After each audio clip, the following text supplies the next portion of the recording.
நாங்கள் வந்து இப்போ பேன் கேக் செய்ய போகிறோம். இது வந்து ரெடிமேட் ஒன் மிக்ஸ் தான். இதுக்குள்ள வந்து இப்போ தண்ணியை விட்டு செய்ய போகிறோம். சரி, அவங்க சொன்ன லெவலுக்கு தண்ணி விட்டாச்சு. குலுக்குவோம். நல்லா மிக்ஸ் ஆகணும். உள்ள இருக்கிற மிக்ஸ் வந்து இது பார்த்திங்கன்னா அந்த போத்தலெல்லாம் நல்லா அப்படியே விரிஞ்சு கொண்டு வருது. இந்த போத்தலை பார்த்திங்கன்னா அப்படி பொங்கிட்டானுங்க. ஓகே, அது நல்லா கரைஞ்சி வந்துட்டு சட்டி கொஞ்சம் சூடாகட்டும். அப்படியே இருக்கா மிக்ஸ் பண்ணி விடுவோம். ஸ்ப்ரெட் பண்ணி விட்டால் கொஞ்சம் தோசை சுற்றுற மாதிரி அப்படி சுற்ற வேண்டியதான். ஓகே, அதுக்கு மட்டும் நினைக்கிறேன். ஓகே, பேன் கேக்கெல்லாம் சுட்டு முடிஞ்சுது. இப்போ பேன் கேக் டேஸ்ட் பண்ண போகிறோம். அதுக்கு நாங்கள் ஹனி கொஞ்சம் போடுவோம்.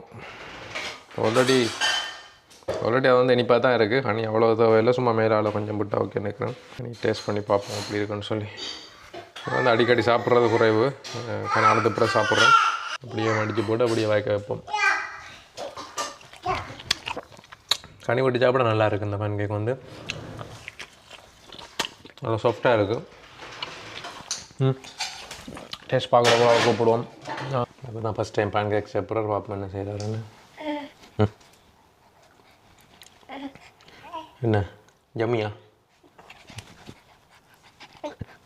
ஓ சாப்பிடுங்க.